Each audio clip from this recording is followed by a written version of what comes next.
Le Négropolitain de Jacqueline et Philippe de Lépine, un roman de jeunesse qui raconte un jeune né à Paris dans une famille antillaise. Tout va bien pour lui jusqu'au jour où les parents décident de rentrer au pays. Choc et galère deviennent au centre de cette vie adolescente. L'auteur, Jacqueline de Lépine, est notre invitée en direct de Trois-Rivières. Bonjour et merci de nous répondre, madame. Je voudrais d'abord savoir si cette histoire est inspirée d'un fait réel. Alors, tout d'abord, bonjour Alex Robin et bonjour à tous. Effectivement, cette histoire est inspirée d'un fait réel, est inspirée de ma vie d'enseignante. Je suis enseignante en histoire-géographie et j'ai des collégiens que je reçois chaque année. Et le héros de l'histoire, Hugo, est un petit négropolitain qui ne trouve pas sa place en Guadeloupe, puisqu'il a laissé sa grand-mère, qui est sa confidente, ses copains et sa petite copine. Donc il a toute une série d'obstacles à franchir pour pouvoir arriver à ses fins. Alors c'est un exemple difficile de jeunes, oui, mais aussi de familles, plus généralement, qui tentent l'aventure du retour au pays natal. Tout à fait. C'est vrai que le retour au pays n'est pas toujours aisé. Et dans ce cas, pour ce jeune, il y a beaucoup d'obstacles à surmonter, tandis que pour les parents, ça se passe très bien. Et donc, forcément, il y a un problème relationnel qui se noue entre les deux. Alors, ce jeune garçon qui passe de très bon élève à un élève il devient en difficulté à ce moment-là.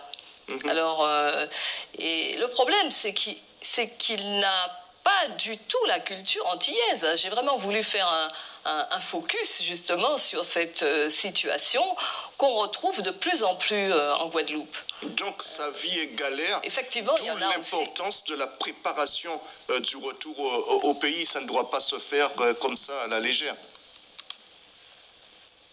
Tout à fait. La préparation est essentielle, ce qui n'a pas été fait. En fait, la décision des parents a été prise sans consultation du garçon, qui est un fils unique et qui a très très très mal vécu ce déménagement brutal. Et en fait, il n'a pas réagi, il s'est refermé progressivement sur lui. Et petit à petit, c'est une rencontre en fait qui va le, je vais dire, sauver entre guillemets. Parlons-en, parce qu'il y a cette rencontre avec cette jeune fille qui s'appelle Léa. Oui. C'est le déclic. Oui. Léa, c'est le déclic. Avec Léa, Hugo va découvrir, sa culture tout simplement. C'est vraiment une nouvelle vie qui s'ouvre à lui et Hugo va s'adapter, il va s'ouvrir tout en étant un petit peu des fois dubitatif par rapport à ce qu'on lui dit.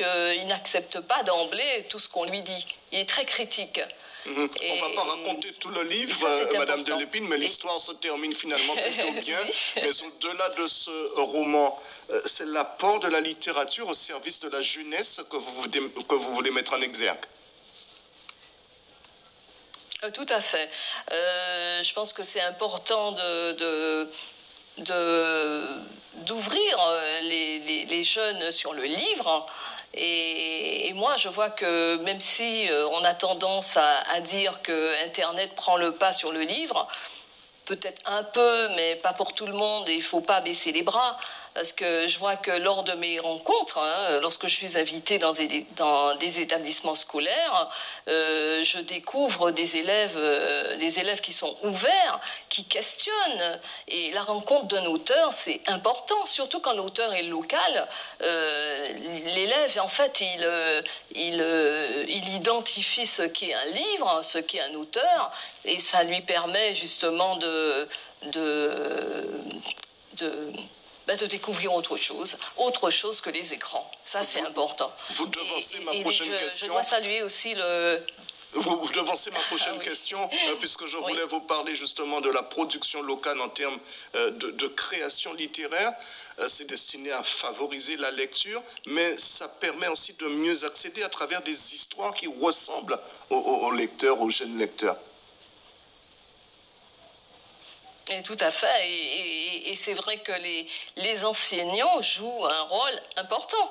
Pas que les enseignants, mais les enseignants, ils mettent des projets en place, et ils impulsent un dynamisme vis-à-vis de la lecture, et ça permet aux jeunes et aux jeunes adolescents, et pas seulement, les plus petits aussi, de s'ouvrir sur le livre.